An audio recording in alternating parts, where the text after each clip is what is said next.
Magandang araw sa inyo mga boss.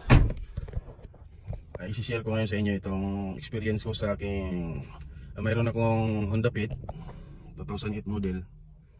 Ang problema nito ay kahit napakalamig na ng kanyang aircon, ayaw pa rin mag automatic on off ang aircon. So ang ginawa ko mga boss, nagpalit ako ng ng thermistor niya, thermostat na mechanical. So i-share ko ngayon sa inyo boss, mga boss, kung paano ko ginagawa yung at itatry natin kung gumagana. Ayun mga boss, ito yung mechanical na thermostat na pinalit ko.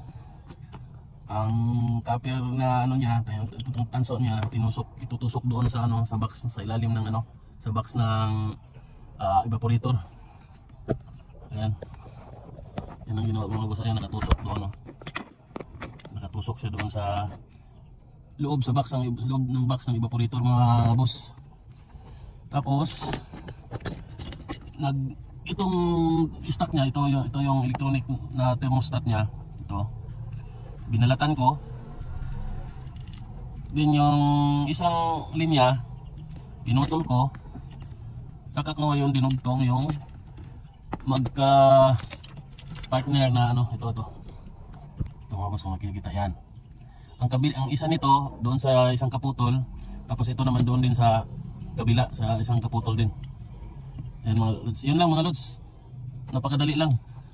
Then itong adjuster ng thermostat, naka-adjust yan ng kunti lang. I-off ko muna ha. Ayan mga boss, naka-off. Then ikot ko lang ng kalahati. Yan. Ganyan lang yung adjust ko. Depende sa inyo mga lods kung pero ang pinaka talaga na adjust niyan kalahati or dito sa kunting gano'n lang yung yung niya. Ayan. Minsan diyan ko nilagay kung malamig ang panahon. Pero kung medyo mainit, na-adjust ko yan. Kaya dito ko lang nilagay para madali kong adjust. Hindi ko na siya binalot, ko lang dyan, ipasok ko lang dyan. Yan si mga idol. Yan lang ang niya. Kasi dalawa sa mechanical kasi mga boss, dalawa lang yung niya yung socket wire niya. Kaya dito ako nagputol sa isa, kasi dalawang linya ito binalatan ko. Pinutol ko yung isa, tapos yung isa nito doon sa kaputol, isa naman doon din sa kaputol. Kasi magkadugtong yan Tapos pinutol ko ang isa doon, ang isa rin dito. Yan lang naman mga boss. Honda Fit ito boss, mga boss, 2008. Ayan. Hindi na ako nag-wiring nito. Yan lang ang ko. Ngayon, i-try natin. Kung na siya. Hindi ko lang pinakita sa inyo kung ano.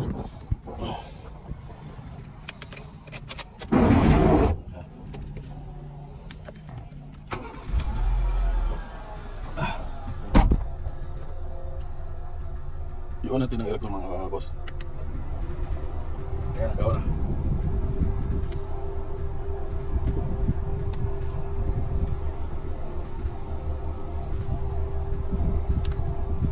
Malamig agad siya mga boss. Tingnan natin kung mag-automatic. Umabot na sa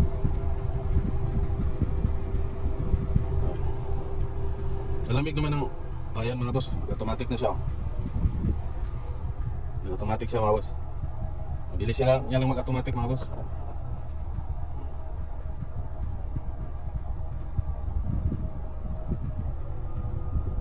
Automatic na siya.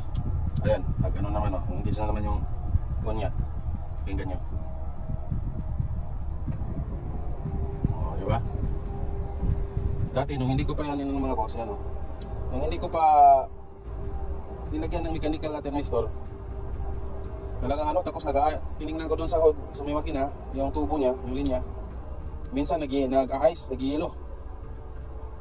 Kasi hindi siya palagi siyang naka-on yung aircon niya, yung compressor niya. Kaya ang tendency niyan, nag-yelo yung mawala ng lamig na dito. Saka babara na sa expansion valve. Automatic na siya. Lipat tayo doon mga boss sa sa okay na.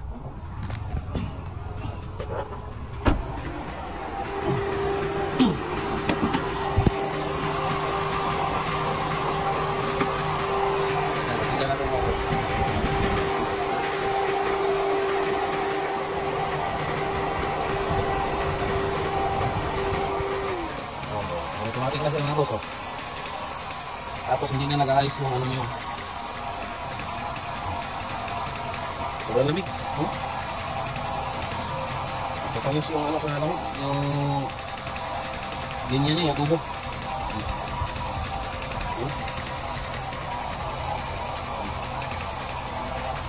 Basa, oh. Hintayin natin mag-export. Ayan, ito na.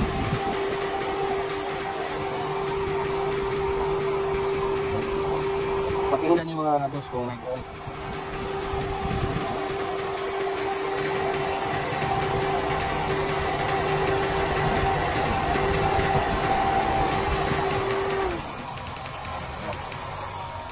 Iwan ko kung naririnig niyo mga boss. Kaya nag-on-off na siya. So yan lang mga boss. Kung may problema kayo na hindi na nag-automatic on-off ang air compressor ninyo, i-try nyo yung ginagawa ko mga lods. Palitan nyo ng mechanical na thermistor o thermostat. So ngayon, okay na yung ano ko, okay na yung pundapit ko. Malamig na ang aircon tapos hindi na nag-aayos dito. Dati nag-aayos dito dati kasi hindi siya nag-on-off, patuloy yung lumig niya. Ayan.